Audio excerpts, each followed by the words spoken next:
Last week I woke up in a panic, in a complete disarray and dismay. I just woke up and felt like I could run 5,000 miles in any direction and it wouldn't be far enough from myself.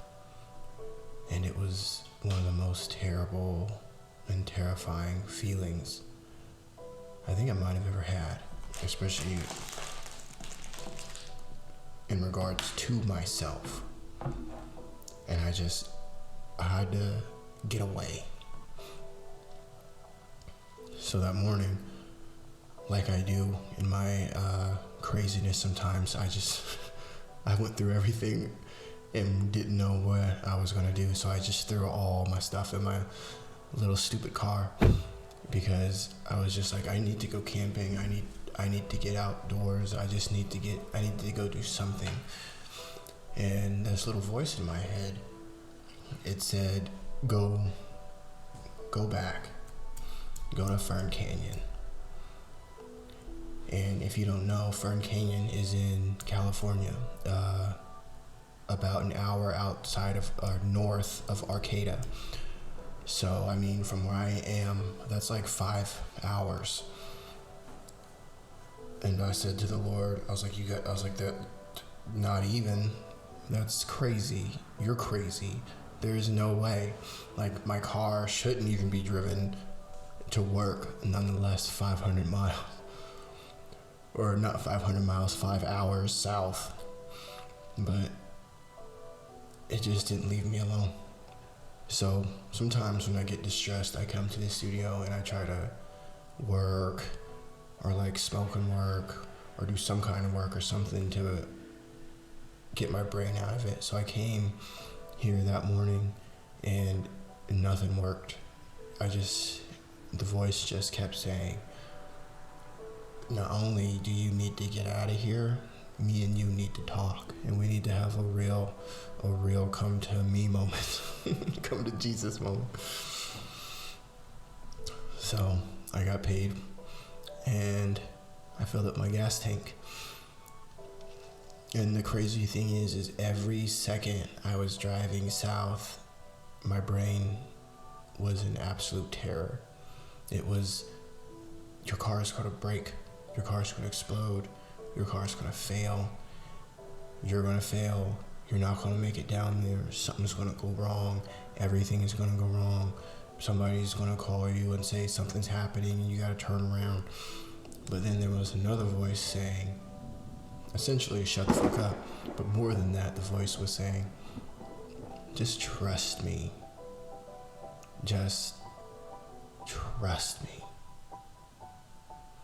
You keep complaining to me that you don't want to be here, you don't like it here, things don't seem to work out for you here, you're not sure what's going on here, so just shut up and drive where I tell you to drive. So honestly, like about 2 hours into the drive, I finally got to a place where I was excited. I couldn't believe it. I was like, holy smokes, I'm going somewhere, and I'm trusting in every bit of my soul that not only am I going to make it down there, I'm going to make it down there safe, and nothing crazy is going to happen to my car, even though I shouldn't even be doing this. I shouldn't start my car in the morning, nonetheless, actually drive it anywhere. But I believed. I kept believing, and it felt so good. It felt so good to just drive and look at the ocean. I mean, I live by the ocean, but I don't know, I want to explain it. It's just different. Like, I was just driving and the open road felt so good and my soul felt so good, and I prayed the whole time. I was in utter ecstasy, if you will, in just prayer and thanking God. Thanking him every mile that I made it a mile. Thanking him every which way. And it's funny, it takes extreme things like that, for me especially, to pay attention. I get so overwhelmed with myself, with the holding myself to such an extreme, unreachable standard, and then failing all the time, and then hating myself. It's like a disgusting loop that I'm working every day on getting over. But when I'm outside of like the worldly stuff, I guess, like work and city and that, it's like I can hear him so much better, and like my belief is so much stronger. And it's like I have to go complete crazy in that kind of direction to like really hear him, which is something I also got to work on.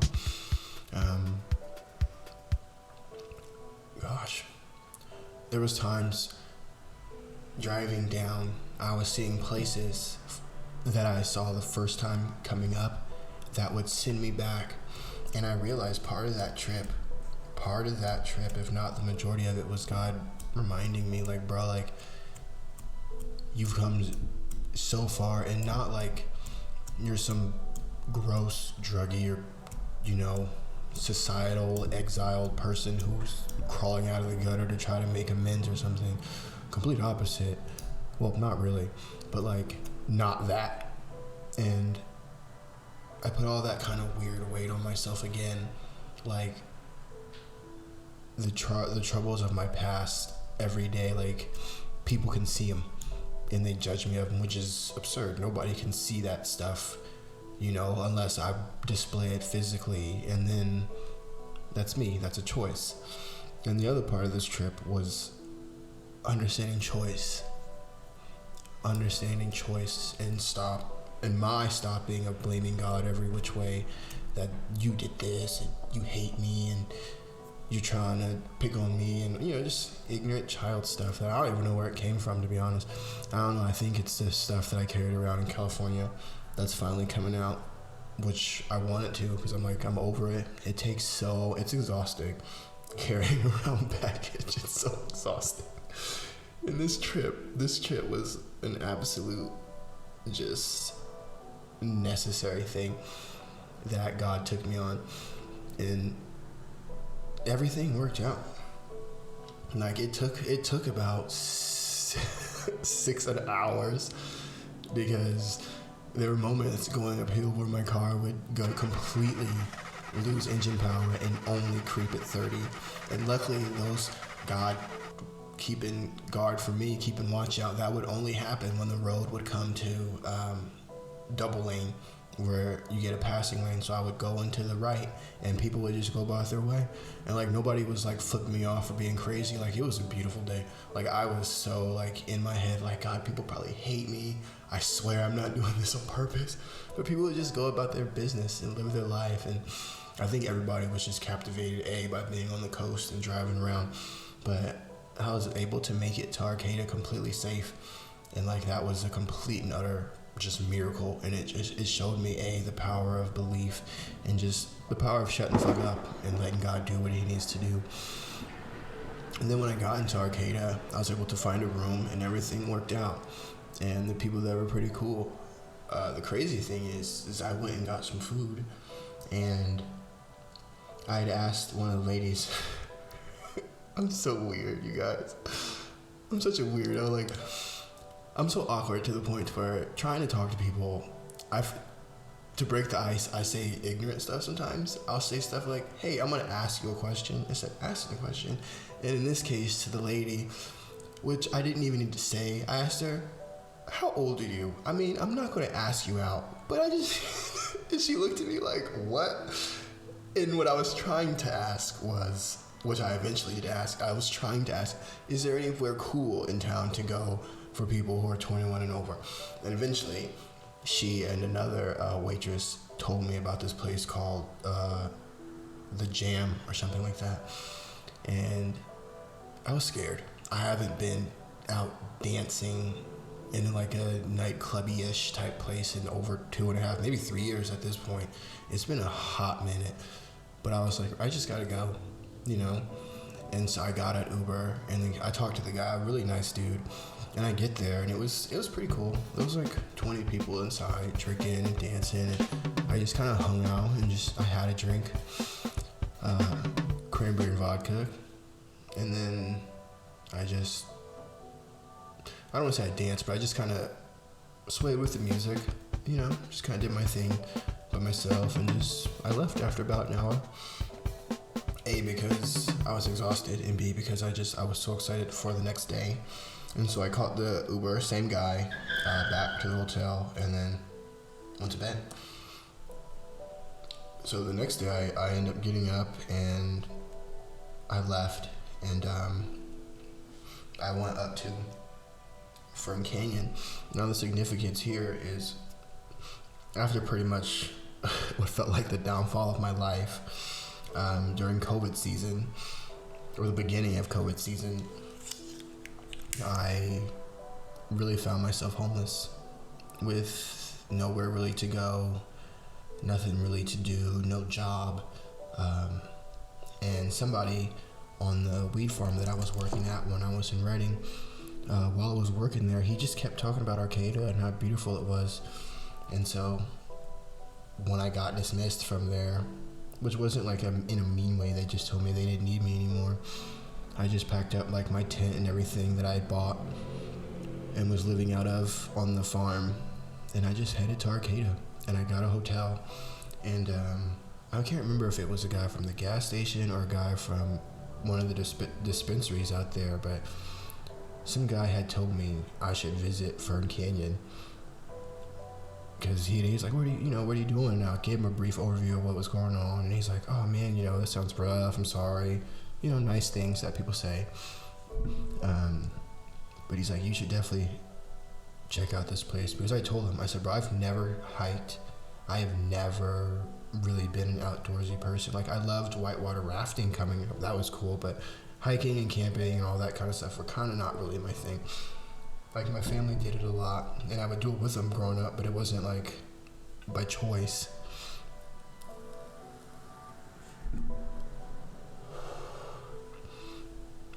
So like, I went to Walmart, bought hiking boots. I bought the stupidest, smallest knife, thinking I was gonna be some kind of badass hiker. Like, I was excited because like I had nothing but God and just an open map. And so like, I was like, you know what? Not only am I going to go to Fern Canyon, but I'm gonna figure this shit out. And so I took all my stuff, got in my car, and went to Fern Canyon, and it was awesome. Like, at that point, I realized that I was surrounded by so much beauty that I'd never taken the moment, A, to really recognize, and B, care about too much.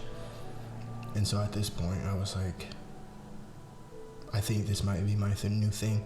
And I was just hiking around, seeing all the beautiful ferns, and I kind of felt like a kid in a candy store, climbing up on the logs and the redwoods and jumping off. Like, I was free. I was free in a way that you don't feel when you wake up every day for 10 years and clock in at a law firm or any job you might be in. Like, I was outside of that. Like, I was in God's country, to be honest, and it was something extraordinary. When I first got to Fern Canyon, I was as excited as I was still scared because I was alone. And as I was witnessing and starting to really see the beauty of God and things for the first time in my life, I'm human, and so there were still moments hiking around where I felt weird being alone and kind of scared. And so it was at that moment I was like, you know what? Like, what do I have to lose? Like, I could just be a nice person and introduce myself to people if they walk by, And what happened is these two guys who walked by, they looked at me, and I was like, hey, I'm kind of lost. Like, are you guys? They're like, yeah. And I was like, you guys want to team up and try to figure out this place? And they're like, yeah, sure, that sounds cool. So I ended up walking around and talking to these two guys, and found out that they themselves were on their own kind of journey. They had saved up for months and had been driving around America since COVID had actually started. So they were actually almost going back home because they said they lived in Seattle. So I got to know these guys walking around, and it was really awesome, like talking to people and really just being outside of like networking for my job or networking because I think something can help me in my own, search for my career or whatever. And then it was just a nice time, like hiking around and hanging out and just being, I don't know, like I just kind of felt like it was outside of time. So that's this time around at Fern Canyon was very different. In this sense is when I arrived there, I was so excited, but I didn't have that fear that I had the first time around. And it wasn't until after the fact that I started unpacking this trip and realizing that I wasn't afraid to be there alone, because I realized I have a home, you know. And yeah, in California I have family and friends down there, but I don't have a home. And it took being back down there in Fern Canyon to realize how far I had come with myself, and especially with the Lord. And from having nothing to something felt absolutely incredible. You know, I felt such a freedom again being there, because I had somewhere to go when it was time to go home. And that's been very hard to unpack for me for a while now, up until this trip, because most of the places I've lived at were just that, places I lived at, because I never really knew where I wanted to live. Like, people would be like, oh, I'm buying a house here, I'm buying a house there, this is where I'm moving. And I would openly say, like, I'm never buying a house anywhere, because I don't know where I want to live. And so I would just have like roommates, or like get like studios, just little things where I never had that big of a commitment. And thus I never really called place home. Like, obviously, like if I was out, I would say, yeah, I'm leaving, I'm going home. But I didn't consider the places I lived in California my home. And being out at Fern Canyon for the second time, I realized that I'm in a place where I do have a home. Not just in the sense of, hey, I'm going home after this, but this is my home. And it took that. It took that for me to recognize so many faults in myself, so much that I was taking and had been taking for granted, you know. So I can see why God told me to shut the fuck up and get in my car and start driving, because I needed that. I needed that blessing. And the funny thing is when it was time for me to pack up after being down there and just hiking around, I was down there for like 4 hours just hiking. At one point I got lost again, but I wasn't like afraid this time. I'd got in my car and I was getting ready to head up, and I had gotten to a 3-way road. One way was the way I was coming from, which was going west, and the other 2 ways were going north and south. And obviously, since you're hearing this, I went north. But the significance here was God was showing me that, A, you need to stop complaining so much about, God, you're hating me and you're doing this on purpose and blah, blah, blah. That's just childish. You need to recognize that you, Lenny, have and make choices that you, Lenny, want, that are not based on me, the Lord. So stop the bullshit. And this is all happening like while I'm at the stop. Trying to, I'm at the stop sign and people are like honking the horns, like, what is this guy's problem? And I'm having revelations in my car. But yeah, I go left, which is north, and I realize, like, bro, like, you're making a choice. You're making a choice because you have a home. For 2 years, you didn't have a home. You lived places, or you lived in your tent. You're completely homeless. But now you have a home. So you don't need to be afraid. Because I'm there, i.e. God, the Lord. I'm here out in the wilderness, literally. I'm here in your car that should be, by all means, exploded on the curb, but it's going 30 miles an hour up these hills. I'm in everything and every place. So again, stop the bullshit. And again, I'm in my car just crying and having these revelations as I'm driving back up. But it was a good cry, the kind of cry that I needed. Like, I was happy. And I don't mean like oh, like, oh, I was finally happy for the first time in my life. That's not what I'm saying. I'm just saying, like, I was happy. Like, I was just super happy. And I was like, thank you, God. Like, I'm looking at my navigation, and we still got another 3.5 hours before we get back home. But thank you. Thank you for showing me the things I needed to see. Thank you for bringing me back to the place that I feared so much, and for showing me how far we both have come, i.e. me, by nothing but your grace. And I thank you so much for that. Like, this trip, it meant so much. And I hope that I can, and my plan is to go back to each place I came through on my first way up into Oregon, and all the way up into Astoria, and I'm gonna go back to the places I went to in Nevada when I was homeless down there.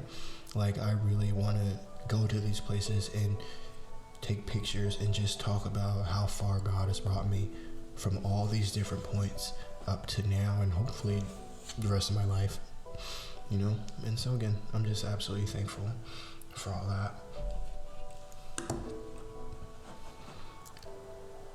I want to give a thanks to the House of Dank in Reedsport for supplying me with the things. The things. It's a dispensary, one of the best dispensaries, if not the best dispensary, in the, PNW, Pacific Northwest. I'm not just saying that because I work there. I'm saying it because I'm a customer, and it's the dopest dispensary on earth. And they sponsor my adventures and my music and the podcast. So thank you. If you're around here, I would highly suggest stopping. Even if you don't smoke, just stop in, say hi. But, maybe buy something too.